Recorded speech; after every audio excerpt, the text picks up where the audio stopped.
नमस्कार शेतकरी मित्रांनो, स्वागत आहे तुमचं शेती आणि हवामान यूट्यूब चॅनलमध्ये। तर शेतकरी मित्रांनो, आज दिनांक आहे 29 मे। तर राज्यामध्ये जे आहे 2 जून ते 6 जून दरम्यान जे आहे राज्यामध्ये जोरदार ते मुसळधार पावसाची शक्यता आपल्याला पाहायला मिळणार आहे।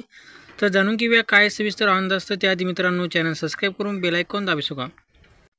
तर शेतकरी मित्रांनो, जे आहे राज्यामध्ये मान्सून आता 31 मेला केरळमध्ये दाखल होणार आहे आणि राज्यामध्ये जे आहे मान्सून 7 जूनच्या दरम्यान जे आहे राज्यामध्ये दाखल होईल। परंतु त्या यंदा जे आहे राज्यामध्ये लवकरच पावसाची शक्यता आपल्याला पाहायला मिळणार आहे आणि जूनमध्ये सर्वात जास्त पावसाची शक्यता आपल्याला पाहायला मिळेल।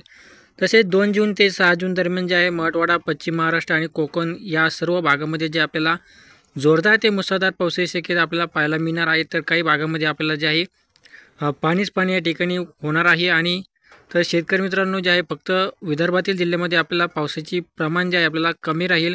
तर त्या ठिकाणी आपल्याला हलका ते रिमझिम पावसाची शक्यता विदर्भातील जिल्ह्यामध्ये पाहायला मिळू शकते। परंतु सर्वात जास्त पावसाची शक्यता जे आपल्याला कोकण, मराठवाडा आणि पश्चिम महाराष्ट्र या भागामध्ये पाहायला मिळणार आहे 2 जून ते 6 जून दरम्यान। तर शेतकरी मित्रांनो, असेच हवामान जाणून घेण्यासाठी आताच आमच्या चॅनलला सबस्क्राईब करा आणि बेल आयकॉन दाबू शका। धन्यवाद। तर शेतकरी मित्रांनो, जय